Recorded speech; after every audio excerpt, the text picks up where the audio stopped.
Albert Jenkins, thank you for coming in, man. We've been talking about doing this for a while. Appreciate your time. Glad to be here, man. Cool. So you are kind of like you've been in the music industry for a really long time. You are, kind of a music renaissance man. You do a little bit of it all. You own a record store, you DJ, you produce music. You guys also have your own label in the record store, and I'm just kind of like curious, kind of like, where did it start for you? How did music first kind of incorporate into your life? Well, as a youngin', I was into gospel music actually, and my mom and my uncle and my stepdad, they all sang a lot in the house, and it would be oldies or like Peaches and Herb, or like gospel tunes, and so yeah, I got drugged to church a lot. And, you got drugged at church, or you got drugged to church? I'm sorry, I got drugged to church. And so I was kind of forced to sit in and listen to the music and kind of be involved. And I think so at an early age, I just had a good sort of relationship with music, and there was this feeling that I kind of got out of it, and I liked that. Yeah, it sounds like that environment would create a lot of soul, in something. Totally. Yeah, my uncle actually, his sons all play music, and my mom, her and my uncle are close, and so we lived near them for a little while in the Midwest. And my cousin is a virtuoso violinist, and his younger brother's also a virtuoso piano player in Nashville right now. So I was exposed to what they were doing, and he actually started an Opry. It's called the Kentucky Opry, and it's in Kentucky. It's about 20 minutes kind of north of Murray State University. Okay. So they do music there every weekend, and it's not my thing, but as a kid, I kind of got to see like concerts and stuff all the time, and yada yada yada. But yeah, just fell in love with it. Fell in love with music and sort of just the escape from life that it was. It wasn't so serious. Yeah. It was chill, and I could put my headphones on and vibe out in my room, and I kind of maybe became myself through all that, found my identity and shit like that. Yeah, 100%. So so you started in the Midwest. When did you come out to the Bay? 2006. Oh, okay. So like as an adult then. Yeah, so in Evansville, Indiana, shout out to Evansville, Indiana, and all my people there. I went to second grade all the way through high school. Class of 98, went to college in Chicago, and I thought I was rapping at the time. I was really into breakdancing. Okay. And through my rapping, I kind of got thrown into making beats. Okay. And decided that would be something I enjoyed more. Yeah. I think I got a little bit more love from my beat making than I was for my rapping. Okay. I loved like freestyling and kind of the joke side of it. Yeah. And in the late 90s, it was kind of a different vibe as far as MCing goes. But I linked up with some guys, and Nacrobats, shout out to Nacrobats, all my Chicago folks. And I was able to start a record label and work in distribution and then go on tour. And my wife and I ended up leaving Chicago in mid-2006 and coming out here because my mom lives out here, my family was out here, and I was traveling on the road a lot, and when I was off the road, I just wanted to be around my family, Makes sense. So tell me what it was like, kind of like taking a lot of these like musical, I guess, inspirations that you had, like from being in the Midwest and as a kid, like a lot of the gospel stuff you were talking about, then you get into the Chicago scene, and now here you are in the Bay. So tell me about how it's kind of been like incorporating all those different like aspects into who you are and like what you're trying to do these days. That's a really good question. I guess like the real answer is just all the places that I've lived are part of me. you know? My folks there, my friends, my family, just the people I was able to build with always inspired me. So in Indiana, I sang in my church choir. You know, I bought my first guitar, my first mixer. In Chicago, I bought samplers and keyboards. I built my first studio. I really learned how to, you know, produce music and be an artist, you know, in Chicago. You built your own studio. Yeah, just in my house. Okay, yeah. Nothing fancy, but you know, it's a little step up from just having like a mixer and a guitar, you know. Yeah. But yeah, I self-engineered a lot of records, and I was able to parlay production for a Chicago rapper named Psalm One. Shout out to Psalm, and she was fortunate enough to have a couple record deals, and I toured with her and kind of managed her, and we had a whole community of artists, EV Productions, Nacrobats, Birthright Records. We had a whole community that we were working with, and Yeah. you know, it's hard coming up, and the times were changing, like from vinyl to CD to MP3, and the indie labels that we were running. You know, it's just really hard. So Yeah. I found that you know, just my life kind of took me out of the scene, and when I came out here, my head was in a different place completely than trying to make music and do it anymore.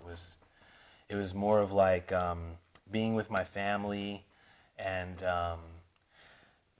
maybe taking a step back, and I had traveled all over, so I knew that I liked music, and I knew I liked making music, but there were some parts of the industry I didn't like, and like the glitz and the glam, and some of the touring was just a little exhausting, Yeah. trying to like make it, and you know, all that came with that. So I found that I kind of became aloof, and Okay. and just, you know, my family was out here, and it was cool to start over, and I wasn't trying to like keep it going, you know. I wasn't really trying to like, you know, pursue all my connections and keep making records. I just kind of, I put out a 45, and pardon me, I just kind of fizzled. Just that's where I was at the time, you know. But I mean, that's good insight to have. I mean, just that you weren't like really, that you needed that recharge for one, you know, like you were valuing spending time with your family. And, you know, it sounds like you had that recharge. And, you know, you had mentioned the community that you had earlier in Chicago. And, you know, that's something now that you are starting to rebuild out here, you know, and you got that, you know, you got the record store that you are a part owner of. Shout out Needle in the Groove. If anyone's trying to come out against the records in San Jose, check the store out. It's dope. And, you know, you also got a label under the same name. It is the same name, right? Yes. Okay. Yeah, and so you're signing artists, and it seems like you're kind of like getting your second wind, and you're getting like remotivated back into making music now. Totally. I went by the name Overflow, and I decided to change it. My publishing company is Albert Jenkins Music, so I just decided to go with that. And yeah, I don't know what happened specifically, but through our label and starting to go in the studio with some of the young artists we're working with, I started to find that I was telling people to do things certain ways. Okay. And when I reflected on that, I was kind of like, you know what? I didn't really give a fuck if they did it the way I said it. I was just, you know, I'm just really trying to help and assist and help people get there where they want to go. And so I just found that it would probably be like easier if I just, you know, produce stuff on my own. Okay. Again. Yeah. Because I know how to do it. I just, you know, didn't have the time and energy. So meeting some local guys like Edgewise, Ray Rez, DJ Plattern, not just meeting them, but like working with people in the studio, Jerry the Hermit, Gene Washington, Valley Wolf, just some of the artists we're working with. I just kind of got reignited with the idea of writing songs. Yeah. And being a songwriter. And so yeah, I kind of got trapped in, before I was producing and sampling only mainly. Okay. And at the time, you know, as a producer, sampling just the game was changing, and EDM and dubstep was becoming popular, and the synth was becoming this big thing. So I didn't have this sound that I liked then. And now, 12 years of playing music and, working in a record store, listening and buying the records pretty much most of my days. I'm sorry, I found that like I have a good ear for it, and it's something that I really thoroughly enjoy. I mean, I get anxious sometimes in a positive way after I leave the studio, just wanting to come right back. But I have to go home and sleep. Yeah. I'll be. It's recommended, at least a little bit. I don't write well or produce well if I'm like tired and angry. Yeah. So I might stay and work and sample and chop and write, chords and things to the song until, midnight. And I'm racing home and getting anxious listening to what I did because I just want to get right back up and be here and keep working on it. So I'm just kind of rolling with that. That's fucking powerful. Positive energy. Yeah. Yeah. It's good, like, what do you call it? Inspiration. 100%. That's what it is, yeah. So what's like what type of music is lighting you up right now? What are you into? Like where are you kind of like drawing from and how you're making your music? And what is also a little bit like of the process that you go through like when you actually do write music? Okay. Well, I don't have a great answer for what I'm listening to right now. Okay. Because I've been locking myself in the studio, and so I haven't really been listening to new stuff. Okay. I've been, I kind of don't want to be influenced, if that makes sense. But 100%, yeah. Yeah, if I throw on, a Pete Rock record and then I'm in the studio producing, I might start doing my bass line like Pete Rock. Yeah.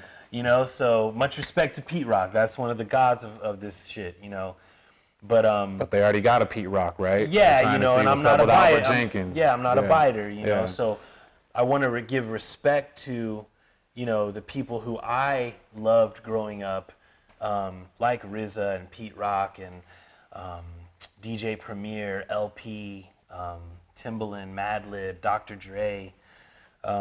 Just not naming. Yeah. Not trying to miss out on anyone, but just naming people that I like, So yeah, I haven't been listening to a lot of new stuff, just here and there. Something that I get recommended, like Billy Woods came out this year, or there's an Oakland MC, James Wavy. I've been digging his record. But yeah, I find that I'll go in the lab. I look for samples kind of first and draw some inspiration for maybe chopping something old, and then I put my flavor on it, and sort of rewrite it and retune it into something I can use and make my own. Yeah. So that process is really exhilarating because, sometimes I don't know what I'm going to make going in, and I don't know what's coming out. But when I hear that end product, I couldn't have written it without. I couldn't have written it on my own, say. I had to sit in that studio time and sample a record and chop it. And without that sample and like chopped, I might not have made it that way. So Yeah. I wouldn't have just written it that way based on my keyboard or my guitar on my own, Yeah. So it's kind of it's very interesting to see what comes out of it each session. So when you're making a beat, like, do you have like maybe like a vocalist in your head that you're kind of like that you're imagining to like make this beat for, like, or are you just kind of like connecting to like maybe like a vibe or just like a mood that you're feeling at that time, and you're more of like trying to be cathartic and get it out? I don't necessarily have one person in mind when I'm making a track. It's been so long since I was like shopping beats to MCs, but I always hear just people I grew up respecting, Yeah. Yeah. But it's just so far-fetched to work with, Mos Def and Pharoah Monch and Black Thought. So. But is it? Ah, shit. I mean, if you talk like that, it is, right? I mean. No, I huh? mean, I don't have delusions of grandeur, but Okay.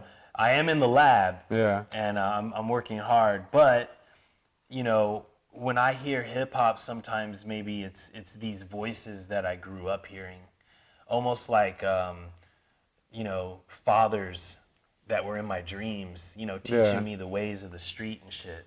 Um, but I can recall lyrics, that from Biggie to Common or Jizza, and those rhymes are very potent to me, So if I hear people on it, it's like weird. Like I guess you would call it almost like the ghosts of Christmas past Okay. are who I hear on my Yeah, shit. yeah. So yeah, I don't really have new like a new agenda.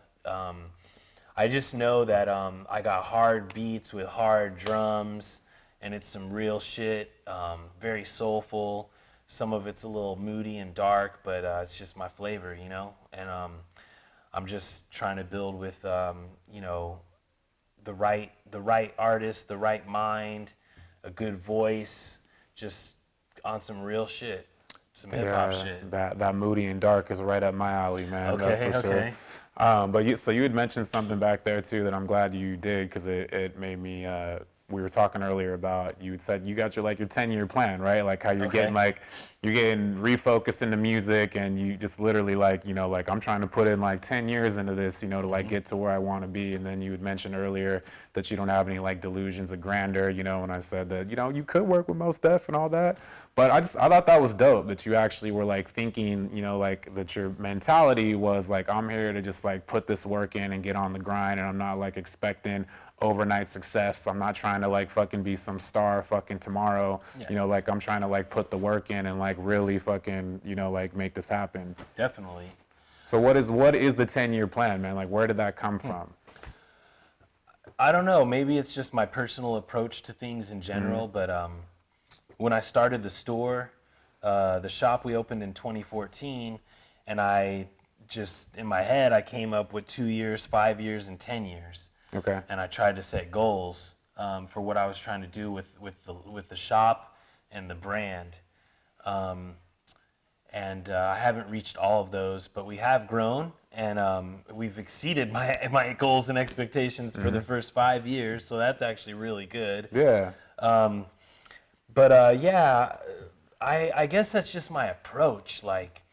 I'm not in it to be, the hot producer next year. I'm not in it to be the hot producer in 2 years. I really love hip hop music, and I tried to get away from it. And what I realized is that, I have a real connection with hip hop music, beats, soul music. Music in general. So for me, it's more of I want to take it serious as a profession.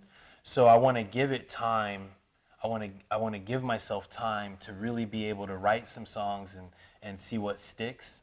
And I want to give myself and my label, my family, and everyone real, real expectations. Well, it's putting in that 10,000 hours, right? Right. The road to mastery. And, I think that is something that, especially in this day and age, is just fucking forgot about or overlooked, or Right. it's inconvenient, because people want shit now. We live in a world of instant gratification, fucking no one's bored anymore. If you got 3 seconds and you're not doing some shit, your phone is out in your hand and you're fucking scrolling or swiping or doing whatever. But, if you are really trying to better yourself and grow and work on your craft, that takes time, and it's a process. It's not just fucking throwing something out there and expecting it to blow up. Totally. I agree 100%. And you get lucky, good for you. But the luck wears off, right? You might get lucky, but then all of a sudden now you think that's what you think the normal routine is, right? You expect to just get lucky like that again, or you expect for things to just go your way, but if you see producers that are still Alchemist or DJ Muggs, dudes who have been around forever, who are now catching new waves, with artists and things like that, and are becoming even more relevant than ever, 25 years later and shit, that's not luck. That's Right. that's just grinding. Right. Definitely. And hard work pays off. That's what I teach my kids, and so having that mindset and really, the approach of I want to put some work in, I want to really, hone my craft and hone my production skill. And I got lucky because I, ended up starting a record store out of my collection. And So the now, record store you started, was this from your personal record collection? well, yeah, I mean, I still have most of my collection, Uh-huh. but I didn't really sell records. And when I moved out here, I realized they have the flea markets and estate sales year Yeah, round. But yeah. back in Chicago, they didn't have them year round just because of the weather. Mm-hmm. So, I could go digging all the time and try to come up. So I was working part-time at Streetlight Records, and I used to only dig for myself. I was looking for jazz and soul and funk, hip hop, stuff to DJ with. Yeah. And as I started to learn other genres and learn the value in records, I was able to start, using my time more wisely and not just being at an estate sale buying stuff that I would want, but buying stuff I could also resell. And paid attention and picked up on it. So at a time when records hadn't quite became super popular again, I was able to buy them still for cheap. Now, in retrospect, the whole going back to making beats, now it's like I have a record store so I can sample and dig. Like I have inspiration from that all the time now because I can just walk in and go to my new age section or hit up the gospel and look for stuff. Whereas before I had to get in my car, go drive somewhere, I'm in someone else's shop, I'm digging, I'm handling their records, might only find one or two things. Like I can be a lot more at home here. Yeah. And but for me, I've really wanted to hone my craft and feel a part of a new scene or community before I try to like get back in it, like really feel at home and comfortable and not like I'm forcing anything or trying. And it just, the inspiration just came back, so I just had to roll with that, but Well, I mean, obviously you were doing something right, because I can speak for myself and probably a lot of other people, but like that anxiety that you were feeling, talking about earlier, to get back to the studio, like probably most people don't have experiences like that where like they are like itching to get back to like doing work. right. You know what I'm right. saying? Like literally like itching to get back. Like most people, and this is, things I struggle with creatively too. Like I'm making myself sit down to do this, like when it's done, like I get, that's, it's dope. You get like that kind of adrenaline rush and release from it.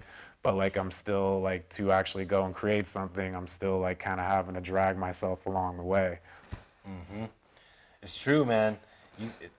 When I have to force myself to create, I don't feel like it comes out the same. Yeah. But I'm finding that as I'm moving back into being an everyday sort of musician, that it's not a challenge for me to make stuff.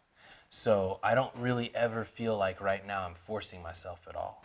I'm just, in the studio, I'm choosing what song I want to work on, and then I'm putting some work into it. And, there's a great line from Common Sense that I quote my friends all the time. And he says, you need to do more deleting and less saving, And I love that line. So on my tracks and things like that, a lot of times, I might record a lot and then I edit and I strip it down and I go, nah, I don't want that. No, I don't want this. Yeah. I might feel it in the time, but, it's just maybe too much or it's not the right thing. So I go back and pull things out and really make sure it just has the right feel overall in the end, Yeah, just being open-minded, not getting too attached to initial concepts, right? And being open-minded to just kind of like let it organically make its way. So to say. 100%.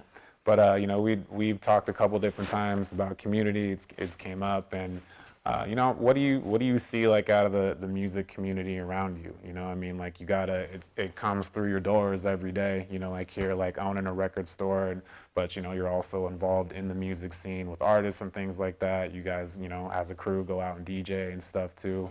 Like, what are you seeing from the music scene around you? Like that is kind of like, are you inspired by any of it? Are you kind of like salty at some of it, you know, like do you wish it could be better? Like are you seeing things that are missing? Or are you happy with kind of like, are you seeing some cool things around you as well too? Okay.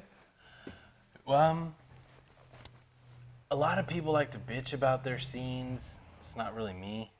So I don't really have anything negative to say. I would say that like there's a lot of people in the South Bay doing their thing, and they make all different kinds of shit, from like cumbia to hip hop, metal. So other people don't necessarily inspire me. I get a lot of inspiration from within because I've faced a lot of adversity in my life. And Okay. so a lot of what I'm doing with my music is almost a challenge to myself of, you know, you were born to make music. Show us what you got, you know. So I'm literally talking with people Yeah. with my music and choosing to be quiet and not talk as with my mouth, and choosing to, you know, let a universal language that doesn't have a political affiliation speak to people, you know? Yeah. And I really connect with that, especially as I've gotten older, and you know, I've seen more of the world and some of the ugliness. I just appreciate, you know, being on sort of a artistic mission myself to really, you know, bring like black music to the South Bay, bring hip hop music to the South Bay, and really be true to, you know, who I am and where I came from as a person and a musician, you know? Yeah, I mean, it's dope because when you are able to draw that inspiration from within, that's just not going anywhere. You know, like if you're like dependent on being inspired or motivated, you know, from like your outside surroundings, like that shit could dry up any minute. Now Right, what are you right. about to do, right? Right. So being able to like pull that from the inside and kind of like be, you know, like your own pilot, you know, was huge. And you know, you talked about your being born to make music, which I think is a perfect transition to you. You're going to be having some records coming out, you know, and you're going to be having some music coming out. And so, like, where can people find that? Where can people find you? Okay. So Needle to the Groove is my label, and that's where I'm putting out all my music right now. I'm collaborating with some MCs and rappers, so some of it will come out on various labels. But yeah, we have a Bandcamp, we have a homepage, we got our shops, but needletothegroove.net is our website. My Twitter is @neverlastpoet. My Instagram is just at DJ Albert Jenkins. All right. So And you're going to be having some stuff coming out on IG, you know, with some of your music and stuff too, right? yeah, I've kind of been just putting photos and tidbits right now, but it's really cool. What's really cool, man, is like Facebook and social media, and seeing just some of my friends and old homies start to reach out and going, hey man, I noticed you might be dropping some new shit. Yeah. You know, so I've been getting texts and stuff and DMs over the past 2 months. I'm keeping it real chill, and it's cool, but I gotta say, man, I really think I'm really excited about what I have, and I really think that my friends and fans and family from all over the Midwest to out here, like, I think they're really gonna be able to vibe with it, and I think people will be really inspired by, you know, that music and knowing me and where it's come from, you know? Dope, So- yeah. I'm looking forward to hearing it too, man. And so Needle to the Groove is the record label, but it's also the record store. So if you're ever in San Jose, downtown San Jose on Santa Clara Street, come stop in, you know, like be a part of the community, you know, like meet Albert, meet everyone else around, and, you know, support and get that back. And I thank you for doing this and appreciate your time, man. Looking forward to the music coming out. That's what's up, brother.